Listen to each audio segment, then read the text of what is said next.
एक बार की बात है, एक छोटा सा गांव था। उसी गांव में एक गरीब किसान रहता था। उसके 2 बेटे थे। एक का नाम था सुरेश और दूसरे का नाम था रमेश। दोनों की शादी हो गई थी। सुरेश अपनी खेती बाड़ी का काम संभालता था और रमेश पास वाले शहर में एक कंपनी में काम करता था।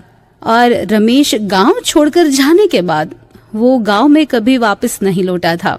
सुरेश बहुत ही ज्यादा गरीब था और रमेश बहुत ही ज्यादा अमीर था। सुरेश सुबह से शाम तक अपनी खेती बाड़ी का काम करता रहता था। सुरेश के पास खेती के साधन नाक के बराबर थे, लेकिन सुरेश अपने ईमानदारी से काम करता रहता था और गरीब होने के बावजूद अपने परिवार के साथ हंसी खुशी से रहता था।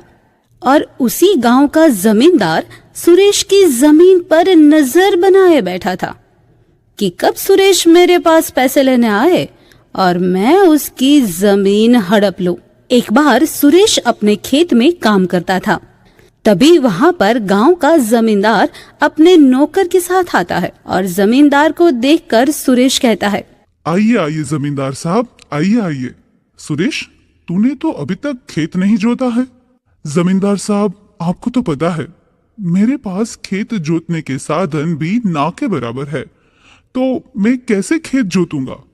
सुरेश, तो तू ऐसा काम करना, शाम को मेरे घर आकर पैसे ले जाना और अपना खेत जोत देना। नहीं नहीं, मुझे पैसे नहीं चाहिए। मैं अपने बैलों से ही खेत जोत दूंगा और बीज बो दूंगा। अरे सुरेश, तो मुझसे पैसे ले जा और खेत में तुझे जो चाहिए वो साधन ले लेना। जमींदार साहब, मैं आपसे कर्ज लेके खेत जोतने के साधन तो खरीद लूंगा, और पिछले साल की तरह अगर बारिश नहीं हुई तो मैं आपके पैसे कहां से लाके दूंगा। अरे सुरेश, तो तू अगले साल वापस कर देना। नहीं नहीं जमींदार साहब, मुझे कर्ज नहीं लेना है।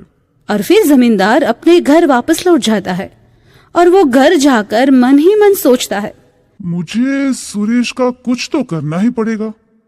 ऐसे तो वो जमीन बेचने वाला नहीं है। फिर सुरेश भी शाम को घर जाता है और अपनी पत्नी से कहता है, आज तो गांव का जमींदार अपने खेत में आया था। जमींदार साहब क्या करने आए थे? और जमींदार साहब ने आपको कुछ कहा है क्या? हाँ, वो कहते थे मुझसे पैसे ले जा और खेत जोतने के साधन खरीद ले। अरे वाह, ये तो बहुत अच्छी बात है। तो आपने क्या कहा? नहीं नहीं, हमें तो कर्ज लेना ही नहीं है। ऐसे ही दोनों बात करके सो जाते हैं। अगले दिन सुबह सुरेश अपने खेत जाने के लिए निकल जाता है। तभी उसे फिर गांव का जमींदार मिलता है और कहता है, तूने खेत जोता है या नहीं? नहीं जमींदार साहब, आपको तो पता है मेरे पास खेत जोतने के साधन नहीं है, तो तू मेरे पास से पैसे क्यों नहीं ले जाता?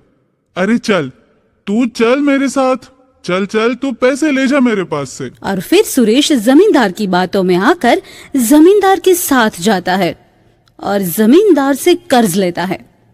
सुरेश पैसे लेकर अपने घर वापस लौटता है और तभी जमींदार साहब कहते हैं, तो आज तो तू मेरे जाल में फंस ही गया बेटे।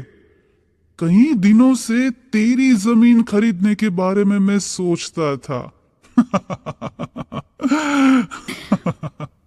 फिर सुरेश अपना खेत जोतता है और बीज बो देता है और सुरेश अपने घर जाता है और खाना खा के सो जाता है। और तभी रात को बहुत तेज बारिश आती है और सुरेश की सारी फसल बर्बाद हो जाती है। और सुरेश मन ही मन सोचता है, हे भगवान, ये मेरे साथ क्या हो गया? अब जमींदार साहब के पैसे मैं कहां से लौटाऊंगा?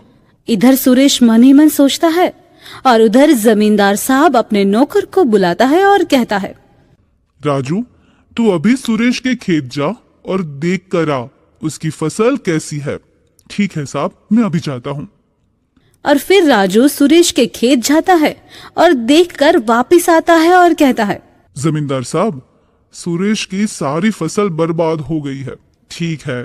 फिर कुछ दिनों बाद जमींदार अपने नौकर को कहता है, राजू, हमें जिस दिन का इंतजार था वो दिन आ गया है। तो अब देर किस बात की, चलो सुरेश के घर हमारे पैसे वसूली करने चलते हैं, चलो। और फिर जमींदार साहब और राजू दोनों सुरेश के घर जाते हैं और कहते हैं, सुरेश, मैंने तुझे जो पैसे दिए थे वो अब वापस कर दो मुझे मेरे पैसे चाहिए। जमींदार साहब, मैं आपके पैसे अगले साल वापस कर दूंगा। इस साल तो मेरी सारी फसल बर्बाद हो गई है, मुझे तो भाई मेरे पैसे वापस चाहिए। मैं तुझे 2 दिन का टाइम देता हूं, 2 दिन में अगर तूने मेरे पैसे वापस नहीं लौटाए तो तेरी जमीन के कागजात मेरे नाम कर देना, ठीक है? ऐसा कहकर जमींदार साहब चले जाते हैं और सुरेश मन ही मन सोचता है, अब मैं जमींदार साहब को पैसे कहां से वापस करूंगा? और तभी उसका भाई रमेश अपने गांव वापस लौटता है और अपने भाई को चिंतित देखकर रमेश अपने भाई से पूछता है और फिर सुरेश अपने भाई को सारी बात बताता है।